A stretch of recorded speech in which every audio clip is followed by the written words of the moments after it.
Bonjour, comme promis, la deuxième vidéo, on va faire des exercices ensemble sur l'énergie mécanique. Et ça, c'est un tout petit peu plus difficile.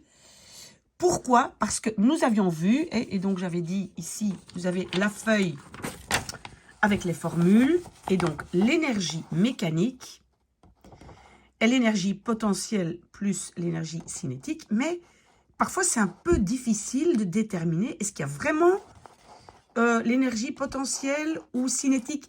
Et ça, vous allez voir, c'est ça un peu le problème avec ces problèmes. D'accord Le problème avec ces problèmes, bon, désolé, je veux dire, c'est ça quand on doit résoudre un problème, c'est ça qui est un peu difficile. Alors, prenez aussi quelque chose à boire, un bon café, parce que on a besoin de travailler un peu ensemble. Alors, premier exercice que je vais vous lire, c'est...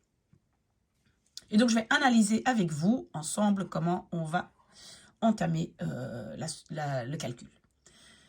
Un avion pesant 20 tonnes vole à une altitude de 300 mètres à la vitesse de 540 km/h et détermine énergie potentielle, énergie cinétique et énergie mécanique. Donc, qu'est-ce qu'on doit trouver? Ça, on doit trouver l'énergie cinétique et on doit trouver l'énergie mécanique. Voilà. Alors, on se rappelle bien quand on regarde nos formules que, en fait, l'énergie mécanique est égale à les deux additionnés. Voilà. Vous voyez? Donc, ça, c'est la formule qu'on doit vraiment connaître. Ça va? OK. OK, donc, qu'est-ce que nous avions? Nous avions un avion de 20 tonnes. Donc, la masse est de 20 tonnes. Et souvenez-vous, on doit mettre ça en kilos. Une tonne, c'est 1000 kilos. Donc, c'est 20 000 kilos. Notre avion. Il vole à une altitude de 300 mètres. Donc, la hauteur est égale à 300 mètres. À une vitesse de, et donc j'ai la vitesse de 540 km/h. Voilà, ça c'est ce que j'ai. Vous savez que km/h, je dois mettre ça en mètres par seconde et donc c'est égal à, souvenez-vous, qu'est-ce qu'on doit faire? On doit diviser par 3,6. Hein. Vous regardez sur votre feuille juste un instant. Où est-ce que je suis ici? Est-ce que je suis là? Ah oui, je pense que je suis ici. Ok, pardon. Est égal à... donc, non, mètres par seconde. Voilà, ok. Alors, qu'est-ce que je dois faire? Je dois d'abord donc calculer l'énergie potentielle. Je vais faire ça. Souvenez-vous, c'était M fois G fois H, la hauteur, et c'est égal à, donc, 20 000 kilos fois la gravité fois la hauteur. Voilà. Pas très difficile. Et donc, si je fais le calcul, j'espère que j'ai bien calculé. Moi, j'obtiens ceci. Et énergie, toujours en joules. Ça, c'est mon énergie potentielle. J'espère que vous avez trouvé la même chose. OK. Alors, on doit calculer l'énergie kinétique. L'énergie kinétique, c'était quoi la formule? C'était la masse fois la vitesse au carré divisé par 2. Et je vais mettre tous les éléments que j'ai. J'ai la masse. Est-ce que j'ai la vitesse? Oui. Donc, voilà, divisé par 3,6 au carré, pas oublié. Divisé par 2. Et quand je fais ce calcul, moi, j'obtiens ceci à voir si vous avez la même chose, si je n'ai pas fait de faute. Et l'énergie est toujours exprimée en joules. Donc ça, c'est mon énergie cinétique. Voilà. Alors, très facile pour calculer l'énergie mécanique. L'énergie mécanique est égale à additionner les deux. D'accord? Donc, juste pour être sûr, je réécris encore une fois, plus l'autre. Ah ben moi, quand j'additionne les deux, j'ai ceci. Voilà. Pas difficile, j'ai additionné les deux. Ok? Ça, c'est, voilà, l'énergie mécanique. J'espère que ça, c'est clair. D'accord? Ok, alors, j'efface mon petit tableau. Oui, alors, une balle de fusil sort verticalement vers le haut du canon de l'arme avec une énergie cinétique de 2200 joules, sachant que sa masse est de 9 grammes. Quelle hauteur atteindra-t-elle? Bon, ça, en fait, ça devient un peu difficile. Mais on va d'abord écrire ce qu'on a. Donc, on a la balle de fusil sort verticalement. On va le dessiner tout de suite. Et donc, on sait que son énergie cinétique est égale à 2200 joules. Sa masse est égale à 9 grammes. Attention, on doit toujours calculer en kilos. Et comment est-ce qu'on fait ça? Souvenez-vous, on va rendre ça... On va donc diviser par 1000. Donc c'est 1, 2, 3. Ma virgule sera là. Donc ça sera 2 zéros après la virgule kilo. Est-ce que vous avez vu? Donc, je dois rendre ça plus petit. Donc, 3 fois, je bouge ma virgule. OK.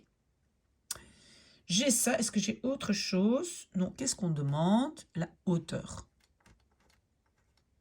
Voilà. OK. Quelle est la hauteur?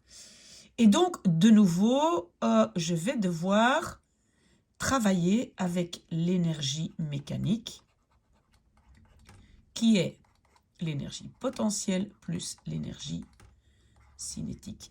Mais maintenant, donc, quand on a un problème comme ça, il faut toujours s'imaginer ça et dessiner, parce que c'est vraiment très, très compliqué de déterminer est-ce que j'ai de l'énergie potentielle, est-ce que j'ai de l'énergie cinétique. Alors, donc, on a un fusil, hein, je vais le dessiner un peu comme ça. Et donc, la balle va sortir, et on dit verticalement, donc la balle comme ça. On demande l'auteur, donc ça veut dire que c'est à ce point-ci, parce qu'elle va faire et puis elle va redescendre, elle va retomber, on est d'accord, hein? Et donc, je dois au plus haut, je dois donc dire à quelle hauteur. Donc, c'est à cet endroit-ci que je vais devoir calculer son énergie. Mais vous voyez bien, une fois qu'elle va vers le haut, puis elle s'accélère, enfin, elle est rapide, et puis ça diminue, diminue, diminue. Et à un certain moment, vous savez, elle n'aura plus de vitesse parce qu'elle va zéro et puis retomber. Donc, à ce point-ci, elle n'a plus d'énergie kinétique. Donc, mon calcul que je vais faire ici, à ce point-ci, elle aura juste de l'énergie potentielle. Pourquoi? Parce qu'elle a la possibilité, la potentialité de tomber. Est-ce que ça c'est clair? Imaginons que j'avais calculé ici. Si j'avais calculé ici, ben là, elle est bloquée dans le fusil, donc elle n'a pas d'énergie potentielle. Ça va? Donc ça, c'est vraiment important. Je dois savoir quelle hauteur, donc c'est ici que je vais calculer. Donc, dans ce point-ci, la balle n'aura pas d'énergie cinétique, non, parce qu'elle va arriver à 0 mètres par seconde et puis hop, retomber. Important. Important, et je sais que c'est difficile. Si c'est quand même compliqué, alors envoyez-moi un message, je peux vous aider. Donc, dans notre calcul, ben, il n'y aura que ceci. Donc, comment je vais faire mon calcul?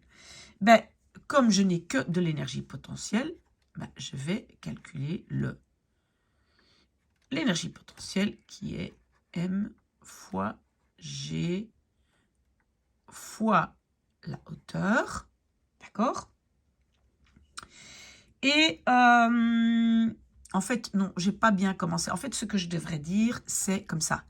C'est énergie mécanique, donc la totalité de mon énergie, hein, la totalité, et ça, et normalement, voilà, plus énergie cinétique. On est d'accord, hein? Ça, c'est notre formule.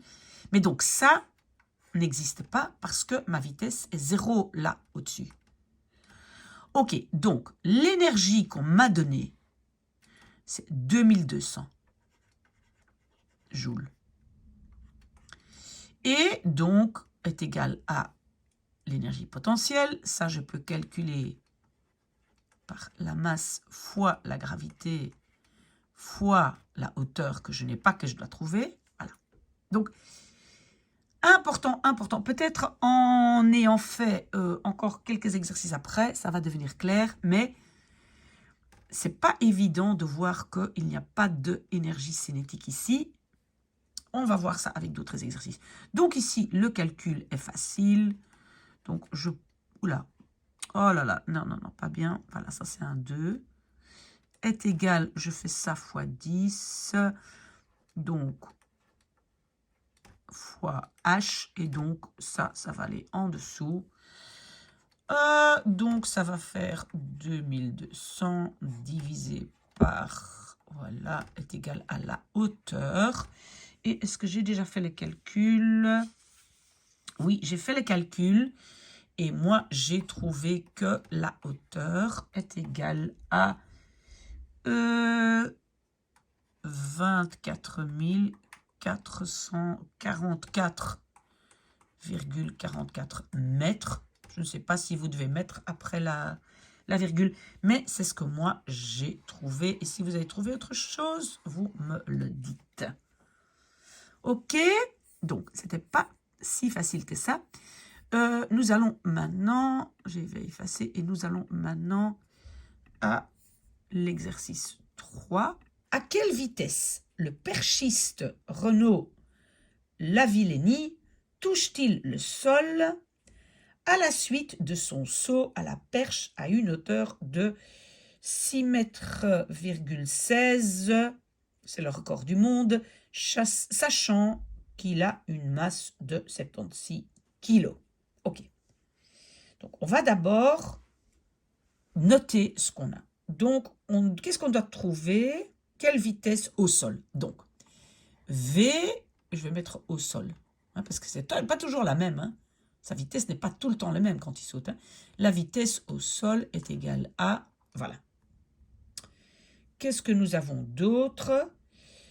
Il a sauté à une hauteur de 6,16 mètres. Waouh!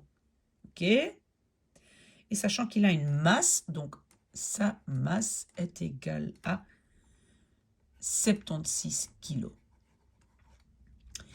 Et de nouveau, donc, son énergie mécanique, c'est quoi? Ben, c'est et l'énergie potentielle plus l'énergie cinétique. Voilà. Ça, c'est voilà. Ça, c'est ce que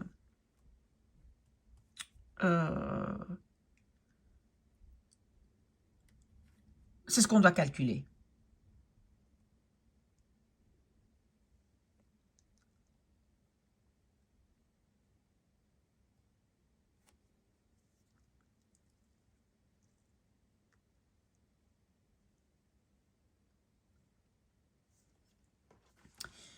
Première chose, ce que je vais faire, c'est je vais faire un dessin. Donc, il est ici.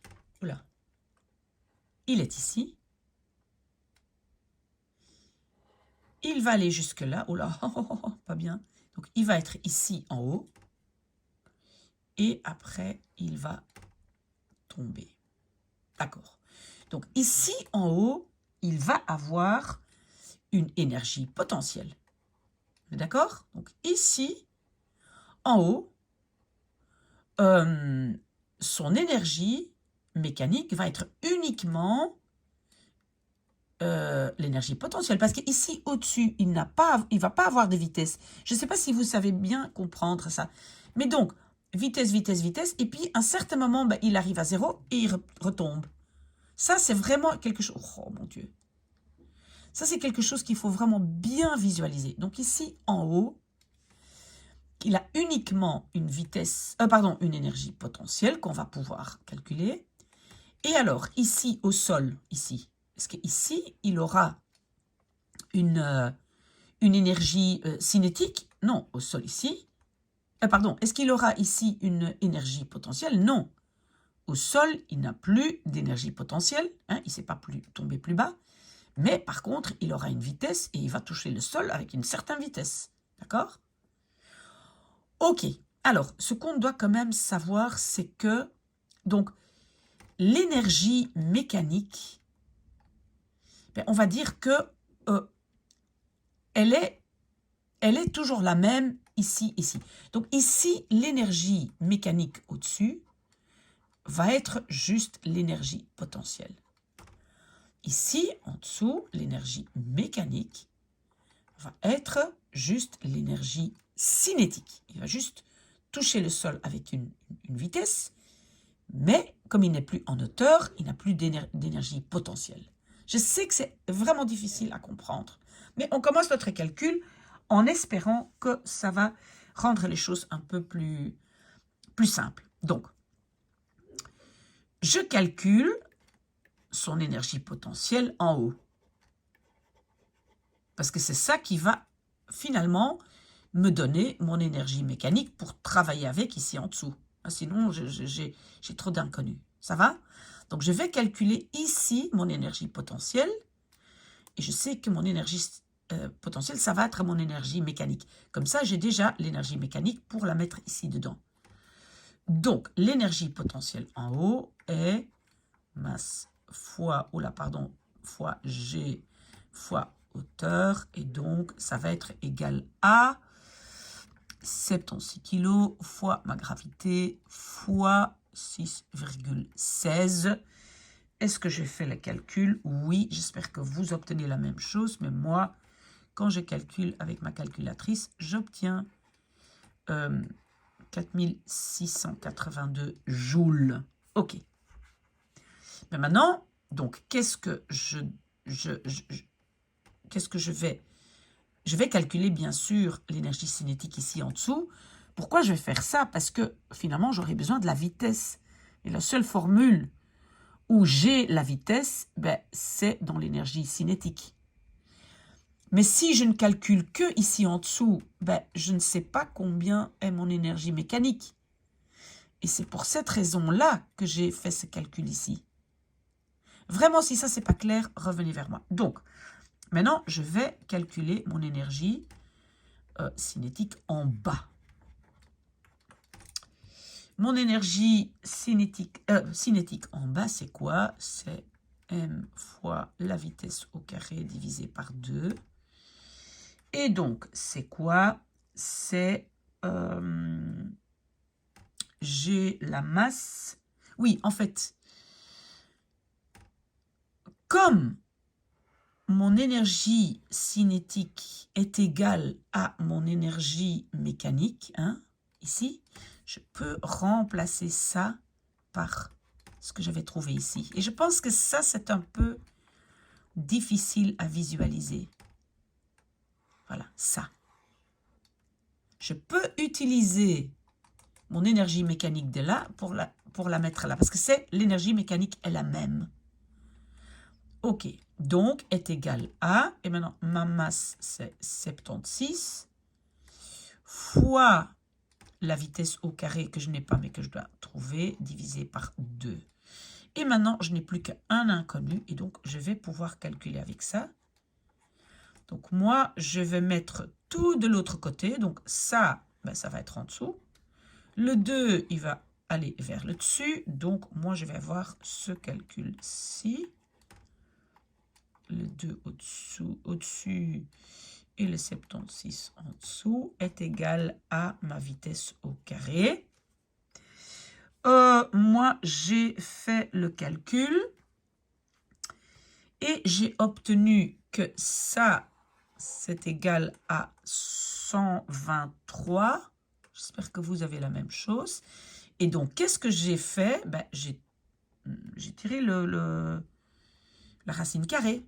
Donc, V est égal à la racine carrée de 123. J'espère que vous comprenez, hein, parce que ça et ça, ce sont des opérations inverses. OK. Alors, finalement, j'ai trouvé que ma vitesse, il arrive avec une vitesse au sol de 11,1, je pense, mètres par seconde. Voilà. Voilà. Donc, les calculs, les calculs ne sont pas compliqués. Qu'est-ce qui est compliqué? De comprendre que finalement, je peux donc travailler avec la même énergie mécanique. J'espère que ça, c'est clair. Et je pense, oui, j'ai encore un exercice, mais je dois brancher mon ordinateur. Alors, je me demande si ce n'est pas la 4e exercice, mais bon, c'est comme je dis, ça n'a vraiment pas d'importance. Alors, donc, j'ai un parachutiste et son équipement ont ensemble une masse de 100 kg. Écoutez, je l'écris déjà.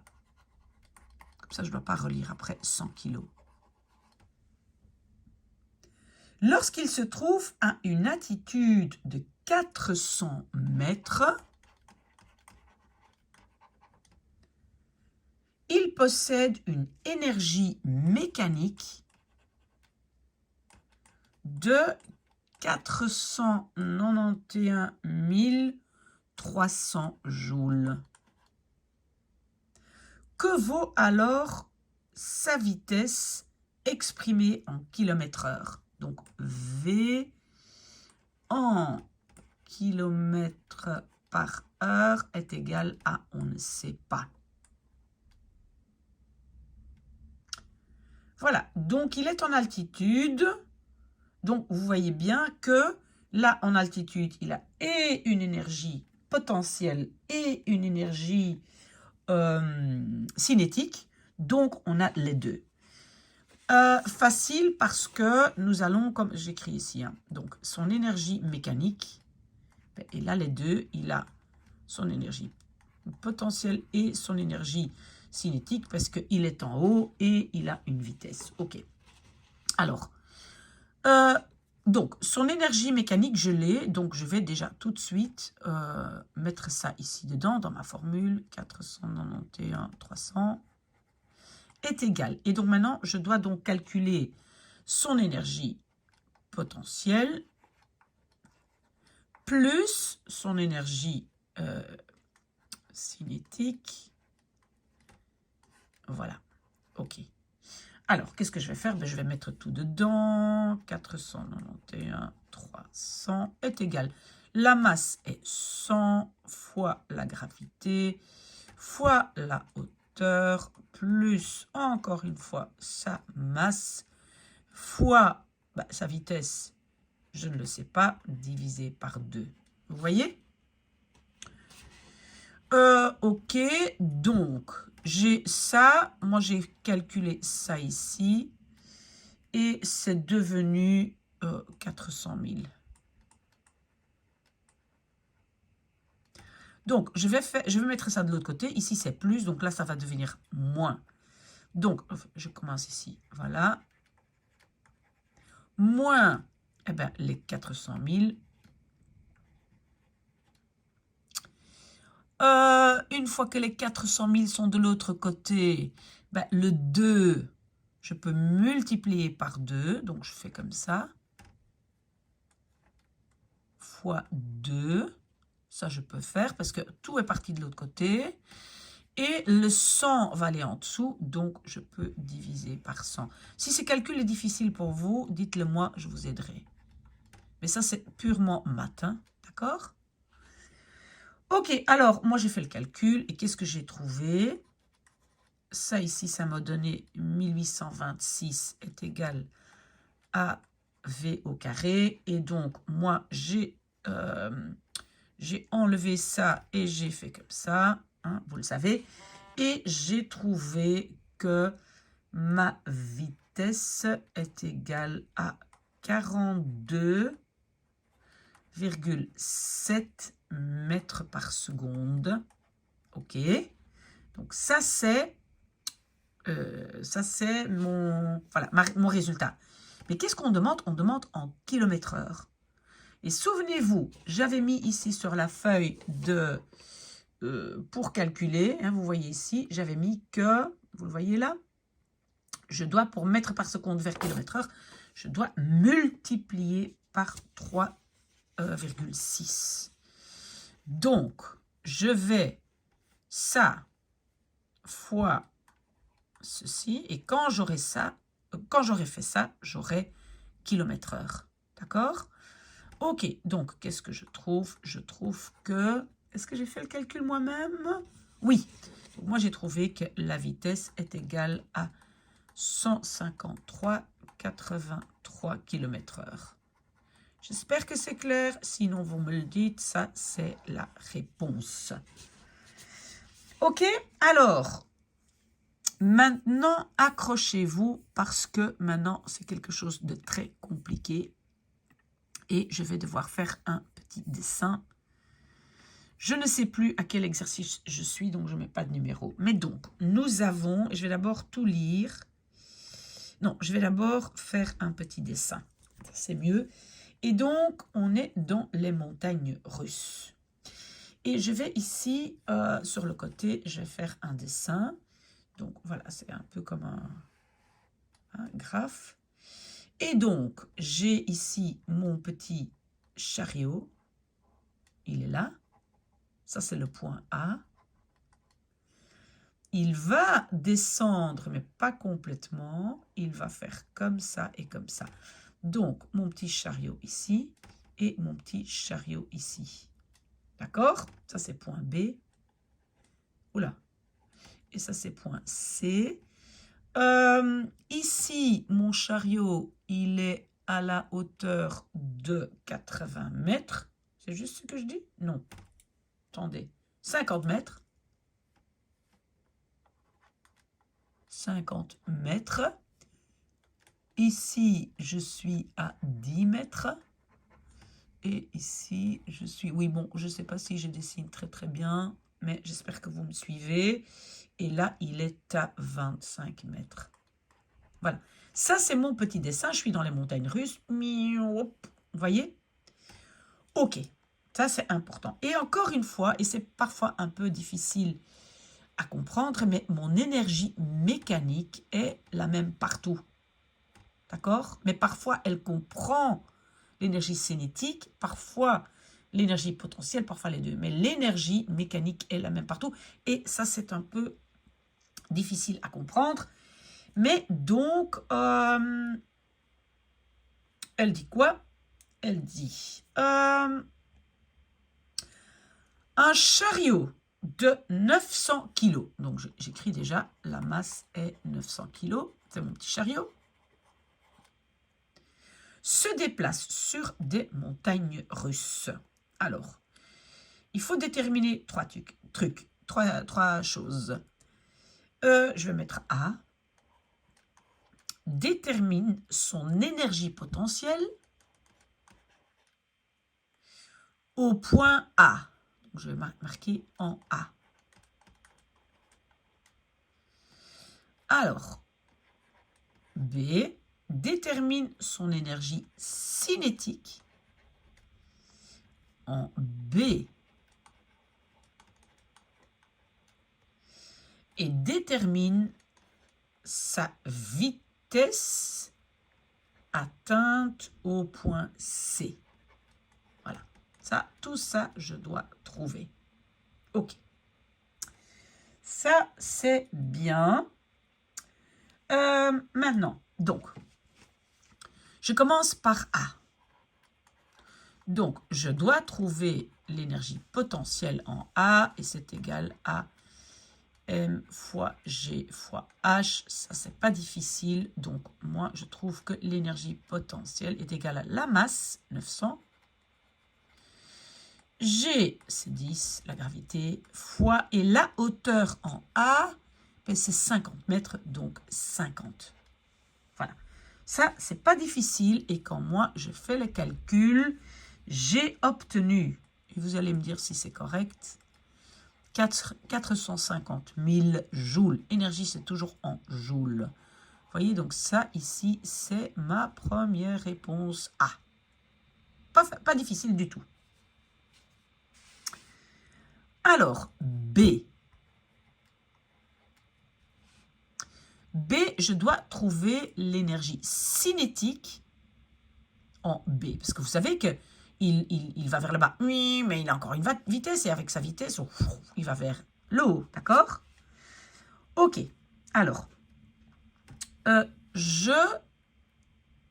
Et donc, on doit savoir pourquoi, en fait, c'est ça l'astuce, pourquoi j'ai calculé son énergie potentielle ici. C'est parce qu'en fait, ici, en haut, il n'a que une énergie potentielle. Il n'a pas d'énergie cinétique. Donc, je peux dire qu'ici, son énergie mécanique est égale, c'est juste son énergie potentielle. Hein, c'est comme je dis, il n'a pas encore de vitesse, il est tout en haut, il attend. Voilà. Et donc, qu'est-ce qui va être intéressant, et c'est ça qui va vous aider, que l'énergie mécanique, elle est la même en A, en B, en C. C'est ça qui va vous aider à résoudre. D'accord? Ok. Donc, maintenant, je prends ma formule. L'énergie mécanique est égale à l'énergie potentielle moins l'énergie cinétique. Et on demande l'énergie cinétique. Hein. Mais donc, je sais que la totalité ici, c'était aussi... c'était ça, l'énergie mécanique. Voilà, je remplace ça. Et quelle est son énergie potentielle ici? Parce que on est en B, hein, oui, on est en B. Quelle est son énergie potentielle ici, en B? Son énergie potentielle, c'est M fois G fois H, donc c'est sa masse, 900, fois la gravité, fois, c'est quoi son hauteur ici? L'hauteur est 10 mètres. Voilà. Moins, et maintenant je dois faire moins l'énergie kinétique. Mais c'est un inconnu, c'est ça que je cherche. Donc, je vais faire les calculs. Donc, attends, pourquoi j'ai mis un moins? C'est un plus. Désolé, c'est un plus. Oh, je suis bête. Donc, c'est additionner les deux, hein, d'accord? J'espère que vous ne me demandez pas de recommencer ma vidéo. Donc, ça. Et ça ici, ça va me donner 90 000 que je vais mettre de l'autre côté. Donc, moins 90 000. Et ça va être égal à mon énergie cinétique. Et quand je fais ça, moi, je vais obtenir, j'ai combien? J'ai 360 000 joules. Voilà. À voir si vous avez la même chose. D'accord? Ok, j'espère que vous me suivez toujours, sinon vous me le dites. Alors, C. Qu'est-ce que je dois calculer? La vitesse en C. Donc, la vitesse ici en C. Ok. Comment je vais m'y prendre? Je sais qu'en C, mon hauteur est de 25 mètres. Ok. Donc, je sais que mon énergie potentielle à cet endroit, c'est la masse fois la gravité fois la hauteur. Et donc, mon énergie potentielle à cet endroit est égale, si je n'ai pas fait d'erreur, voilà, j'espère que là, vous êtes d'accord, joules. À cet endroit, en C, mon énergie potentielle est égale à autant de joules. Alors, comment est-ce que je vais pouvoir extraire ma vitesse? De nouveau, et j'ai pas beaucoup de place, donc je commence ici. Donc, vous savez que ça ici, cette formule-ci, j'utilise la formule-là. Donc, je sais que mon énergie mécanique, elle était la même partout, et donc c'était ça. Est égal à l'énergie potentielle que j'avais calculée ici, dans le point C, il était ça. Plus l'énergie kinétique, mais je vais tout de suite utiliser ma formule, la masse fois ma vitesse au carré, et ça divisé par 2. Voilà. Et je n'ai plus qu'un inconnu, la vitesse. Et donc maintenant, vous allez devoir faire le calcul. Essayez donc, ça, vous mettez de l'autre côté et ça devient moins. Ça devient de l'autre côté la multiplication de tout, de ça aussi. Et puis ça va en dessous. Et normalement, si vous avez bien fait votre calcul, vous devez trouver que la vitesse est égale, et vous tirez alors la racine carrée, est égale à 22,36 mètres par seconde. Et ben voilà, c'est ça qu'on demandait. On le demandait, on n'a rien spécifié. Donc, ça, c'est la réponse. Et donc, n'oubliez pas, donc, dans ce mouvement, mon énergie mécanique est toujours la même, mais parfois, elle n'est que potentielle, parfois, elle n'est que kinétique, et parfois, elle est les deux. C'est ça à vous de déterminer. Quand mon petit chariot est ici en haut, il n'a pas de vitesse, il attend. Vous savez que quand vous allez dans les montagnes russes, d'abord, il tire, et puis il attend un instant, et puis il zouf. D'accord? Ça, c'est très, très important à comprendre. Ok, suffisamment pour cette vidéo. Une prochaine avec la puissance.